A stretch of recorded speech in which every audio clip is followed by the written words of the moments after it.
The Lord be with you. and with your spirit. A reading from the Holy Gospel according to Matthew. Glory to you, O Lord. Jesus again in reply, he spoke to the chief priests and the elders of the people in parables, saying, The kingdom of heaven may be likened to a king who gave a wedding feast for his son. He dispatched his servants to summon the invited guests to the feast, but they refused to come.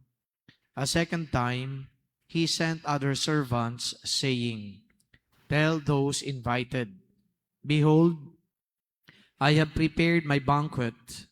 My calves and fattened cattle are killed, and everything is ready. Come to the feast. Some ignored the invitation and went away, one to his farm, another to his business. The rest laid hold of his servants, mistreated them, and killed them. The king was enraged and sent his troops, destroyed those murderers, and burned their city. Then the king said to his servants, The feast is ready, but those who were invited were not worthy to come. Go out therefore into the main roads and invite to the feast whomever you find. The servants went out into the streets and gathered all they found, bad and good alike, and the hall was filled with guests. But when the king came in to meet the guests, he saw a man there, not dressed in a wedding garment. He said to him, My friend, how is it that you came in here without a wedding garment? But he was reduced to silence. Then the king said to his attendants, Bind his hands and feet, and cast him into the darkness outside, where there will be wailing and grinding of teeth. Many are invited, but few are chosen. The Gospel of the Lord. Praise to you, Lord Jesus Christ. Saint Bernard of Clairvaux was born in France. He entered the Cistercian order and attracted so many followers, including some relatives. And as a priest, he was concerned about love and also he spread the devotion to the Blessed Mother. And according to Saint Bernard, love has a source, and the source is none other than God. Ang pagmamahal ay nagagaling sa Diyos. Kaya ang pagmamahal na ito ay binabahagi at consequently ang ibinabahagi natin ay Diyos. Saint Bernard was also chaplain to the Crusades, but then again that crusade was not victorious. Sila ay di nagtagumpay, sila ay nabigo, pero sila ay nanindigan na i-reclaim ang Holy Land sapagkat naniniwala sila na ang Holy Land ay para sa mga Kristiyano. Etong si Saint Bernard, when he talked about love, nagbigay ho ng 4 na antas ng pagmamahal. Ang unang uri ng pagmamahal o antas ng pagmamahal, love of the self for the sake of the self. Nagmamahal ka, pero yung pagmamahal na yon ay para lang din sa sarili mo. O di kaya nagmamahal ka, kahit naman yan ay ibinibigay mo sa iba, ang talagang concern mo ay yung ikabubuti mo pa rin. Yung pangalawa, sabi dito ni Saint Bernard, love of God for the sake of the self. Nagmamahal ka nga sa Diyos, pero yung pagmamahal na yon ay para lang din sa sarili, makasarili pa rin. So hindi mo, kumbaga ibinabahagi yung pagmamahal na yon para makabenepisyo, kundi ang inaatupag mo, ang focus mo, sarili pa rin. Nagmamahal ka sa Diyos, pero paano ba ako mapapabuti? Paano ba mapapaganda ang buhay ko? Ang pangatlo, love of God for the sake of God. Tayo ay nagmamahal at nais nating ipakita yung pagmamahal na yan sa Diyos sa pamamagitan siguro ng mga debosyon natin, sa pamamagitan ng mga pagdarasal. Ngunit, sabi ni Saint Bernard, ito ay kulang pa rin. At ang pinakamataas at importanteng antas ng pagmamahal is love of the self for the sake of God.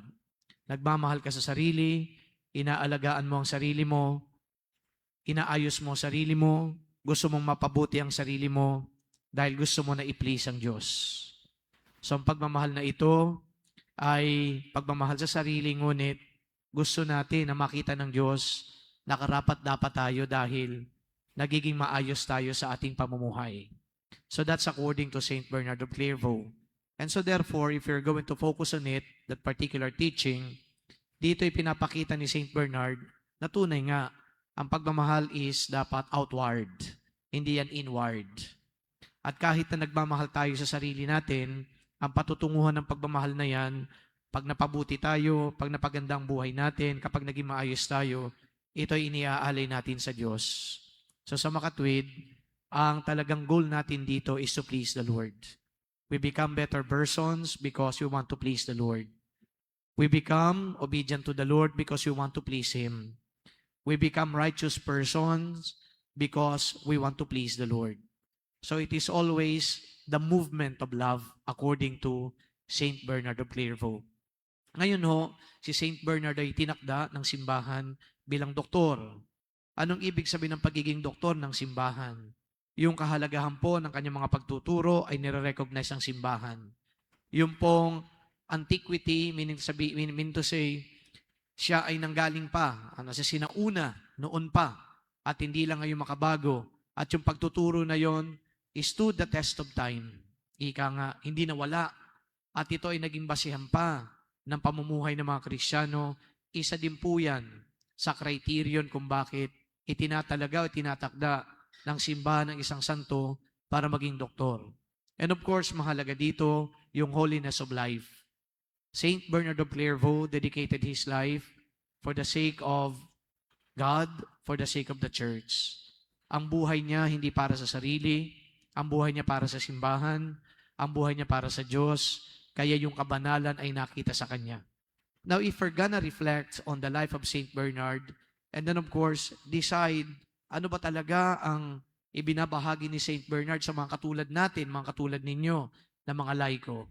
Palagay ko dalawang bagay lang. Ang pagpapakabanal ay hindi lamang pagpapakabanal sa sarili. Ang pagpapakabanal ay pagpapakabanal upang i-please natin ang Diyos. At piniplease natin ang Diyos kung hindi po tayo self-righteous sa pagpapakabanal.